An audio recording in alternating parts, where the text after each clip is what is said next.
G'day champions, super pumped today. I'm going to be jumping onto a submarine.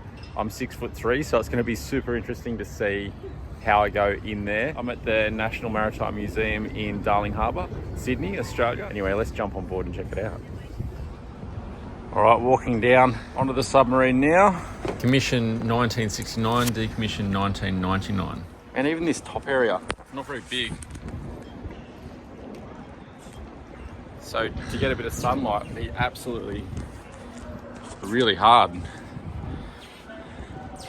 Apparently there is 63 to 75 crew which would have been on this submarine. So crazy. All right. Oh man.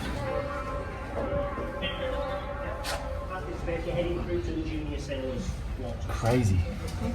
Thanks. Enjoy. So that entrance I just came down is actually where they brought the torpedoes in. So there's, from what I hear, 6 torpedoes which are stored here, and then they'd also carry another 6 torpedoes in those front tubes here. And this bar here, beam here, was a crane sort of system that would load them onto these red racks, yeah. And then the racks you can see here.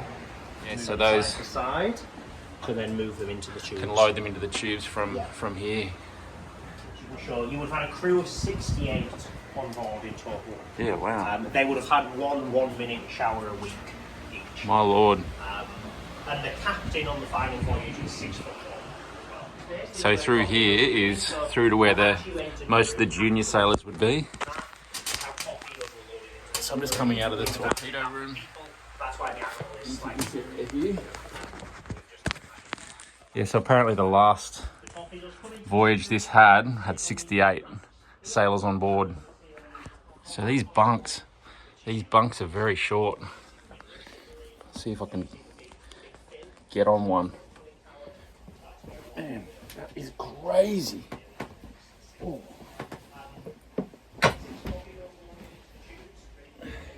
They've all got seat belts. And I don't know how you'd do this. Nuts. Oh. So yeah, there's just bunks everywhere in here, but only enough for about half the crew, as they used to sleep in shifts. So these hallways are seriously like they're 1.5 feet wide. So I'll do like a walk through from front to back.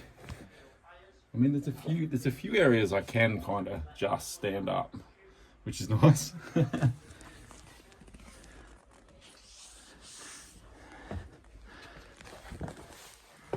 Okay, so lots of bunks, little area to hang out. There's just so much equipment, and yeah, I guess you just need so many people to know exactly what everything is to keep it all running. And we have a galley. Again, that is so small. He's like me in the doorway of this entrance to the galley. It's crazy. Yeah, big seal doors, I guess. You know, if they get a hole puncture or something, you want to be able to seal up the areas.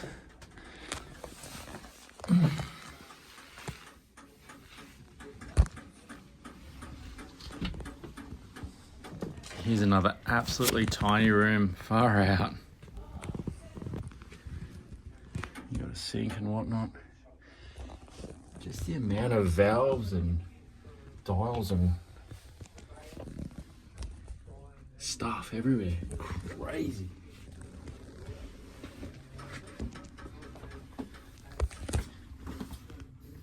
Yeah, so this has to be the captain's room for sure.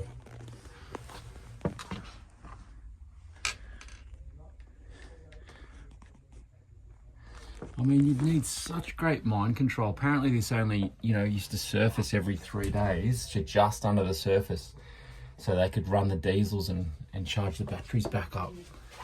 So, being under water, for that long, not actually seeing the surface, it'd be crazy.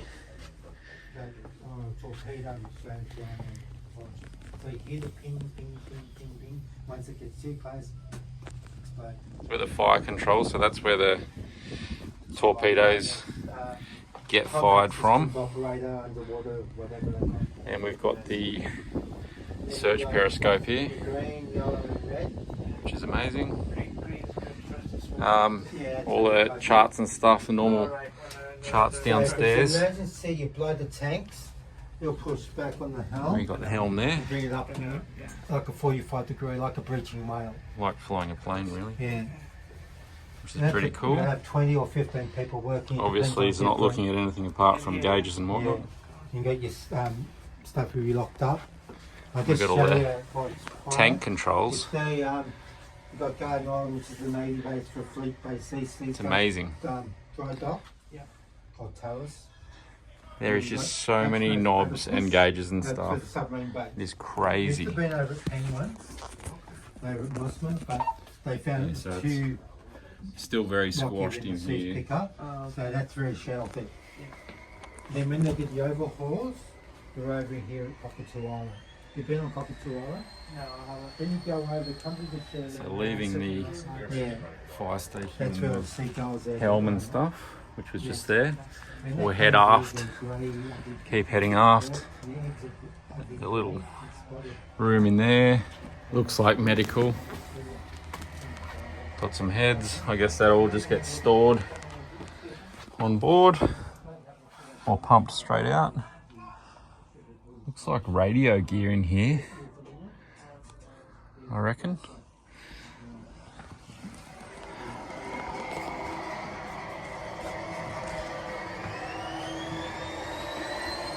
But downstairs there also looks just as tight.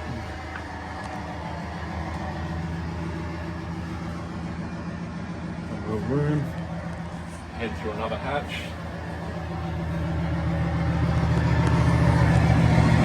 There we go.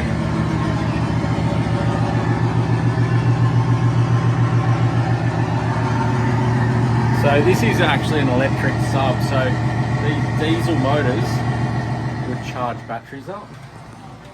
So the sub could come up to just under the surface and send up snorkels, basically snorts, and start these motors up, and they would charge the onboard batteries.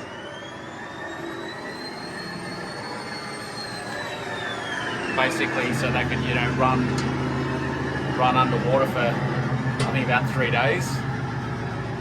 So, I mean, this area feels pretty good, but I'm sure it would have been very loud during charging. Apparently the sub itself is quite silent, being electric and whatnot.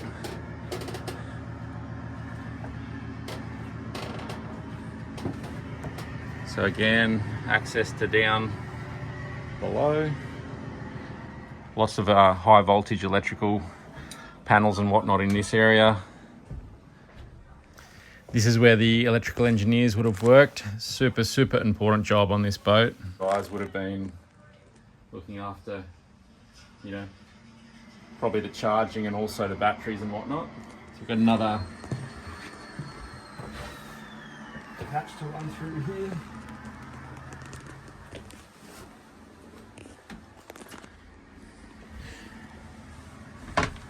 Yeah, so I've just come out of that. It was basically electrical engineers. This would have been the heart of the ship. So look, this is looking forward.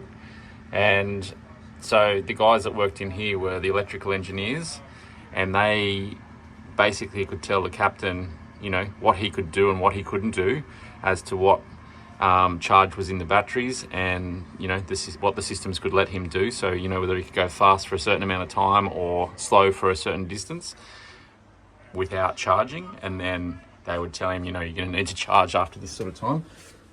So this would have been where those highly trained electrical guys slept in this area. So they were saying that, you know, the guys would sleep close to where they worked. Now, I was just talking to one of the guys and they said that the floor in here is mid-barrel, basically. So there's a whole nother area underneath this area. You know, stores, diesel, all that sort of stuff, where a lot of people worked, but no one slept downstairs. So there's these hoses around the submarine everywhere, and there was these suits you could put on. Yeah, the orange suit there is the emergency suit, and load them with air so that if the boat was going down, you could find a chute, pump up your suit with air, and yeah, try and get out of the boat, and hopefully that would stop you getting the bends. Actually exiting the aft torpedo hatch. So this sub had twin aft torpedoes. It was they never used them apparently. So coming out the back, I don't know if that was the original hatch. That could have been one of the emergency exits. Not sure.